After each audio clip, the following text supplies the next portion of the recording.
So a while ago, welcome to Andy's Guitar Corner.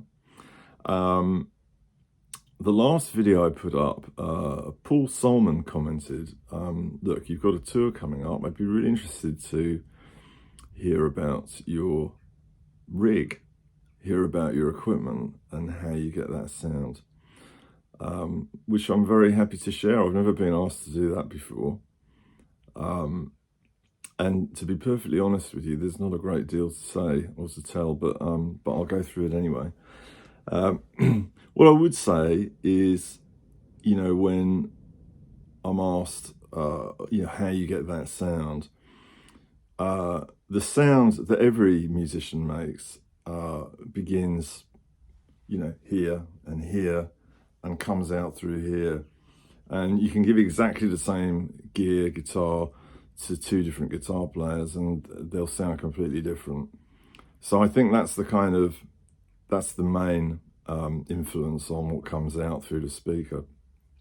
But yes, of course, the gear plays a part of that as well.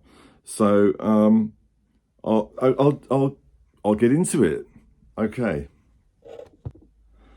So once I've processed what I'm going to play, this is the instrument that I tend to use virtually all the time with Solstice on live shows and in the studio as well. And this is an old I don't know, late 80s probably Charvel, which actually I got by accident. I run a rock school, I have done for many years, and someone had offered us a cheap drum kit.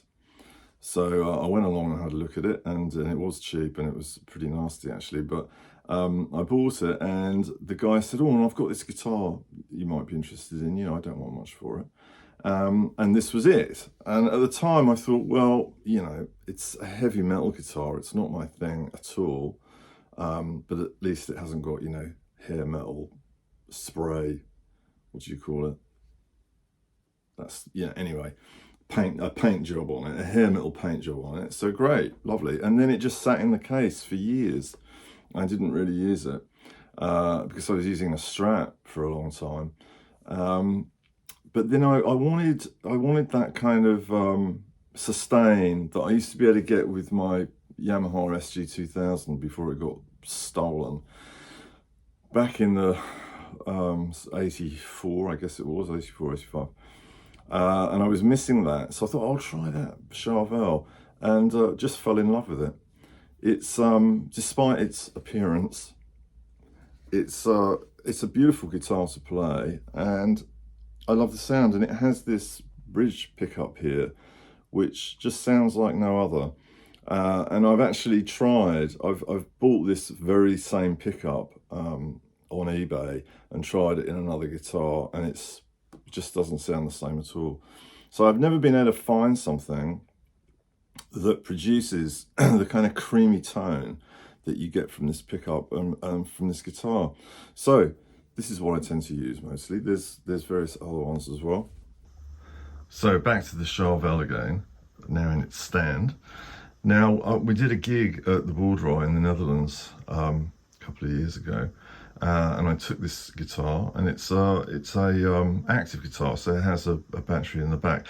And unbeknownst to me, on the plane, the battery had come out of its housing and yanked all the wiring out from the circuit board inside. So when we sound checked for the gig, it must have just been kind of hanging on somehow, and it sort of worked okay. And then as soon as we started the gig, the guitar just stopped working, and it was a nightmare because I only had this one guitar. The crew at the Boardroy were amazing. They took off trying to find another guitar for me. Meanwhile, the audience kind of stood there waiting for something, and so Pete did a drum solo, and the band had a jam, but it was pretty excruciating. And it was a Domas who actually does monitors for Big Train now, that came to my rescue and literally took the guitar apart on stage, live on stage, put it all back together again and got it working. So I vowed at that point to begin the search for an identical guitar, so I'd always have a spare if something like that happened again.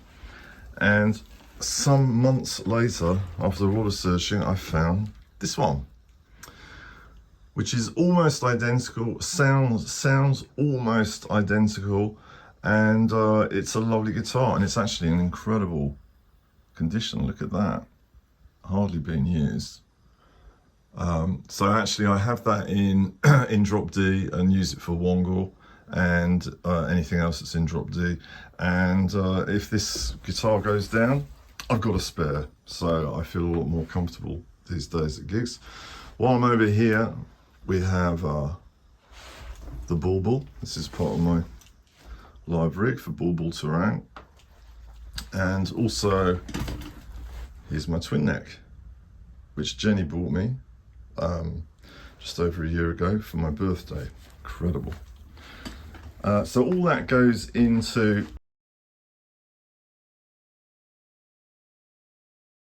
this floor unit.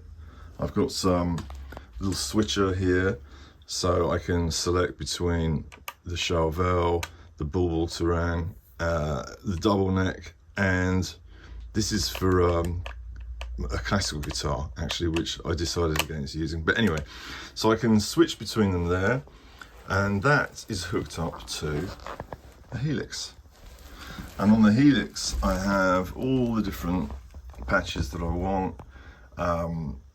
As you can see, I've got my kind of main solo patches, a clean patch, and then some others for the different guitars, for the Bulbul and so on. So that's very convenient if I can remember which switch to hit, and I frequently get that wrong, so that can be interesting. And then I've got, this is a volume control and a wah. So all my effect, but basically it's just running an amp simulator and echo, bit of reverb, but pretty much a straight amp with various levels of overdrive. And up until very recently, that would just be DI'd straight into the PA, so no amps at all. And you know, that's what you've been hearing. If you've heard the band live for the last few years, that's what you've been hearing, just DI'd straight in. So great, no lugging heavy Fender Twins around. Yeah, just a quick interruption if you're thinking, what, no amp? Back in the 90s, I was front of house engineer for Jethro Tull, and Martin Barr is one of the all-time great guitar players, and he had Soldano amps and 4x12s, and we used to mic those up, but he also had Palmer speaker simulators in his rack as a alternative, and I had those DI'd. And what I found was that the DI actually sounded better, partly because it was not, the mic wasn't picking up, you know, lots of bleed from other noises from the stage and so on. But it just had a tighter sound, which certainly suited Martin's, you know, very tight playing, and it just sounded better in the mix. So at that point, I kind of thought, okay, well maybe you don't need great big speakers, and actually for a while back in the noughties, I was just using a laptop, which was running Guitar Rig, and the laptop went straight into the PA, same as the Helix does now. Anyway, there you go. But recently I thought, you know, the problem is you're at the mercy of the monitors that the venue provide, which sometimes are great and sometimes aren't, and always sound different, and don't give you necessarily the kind of sustain you want when you're playing heavily overdriven lead tones. So recently I got this little fella here, which is a speaker that just goes with the Helix, and it's very light, easy to move around. So I've only used it once actually at Trading Boundaries, and ironically the whole sustain thing I was hoping for didn't work. But anyway, I think I just need to get used to it. So that is my rig, but this is my live rig, which I've just got set up now to start rehearsing. We've got band rehearsals next week, to get ready for the tour in April, and you know, hope perhaps you can join us. Anyone that's watching, I'll put the links to the dates in the tour. Album's out on April the 4th. I'll put some links into that as well. So there you go. That's my little live setup. I hope that is of some interest, Paul. And if anyone has any questions or requests, I'm always very glad to hear them in the comments. Okay, bye for now, and hope to see you perhaps on tour. Take care.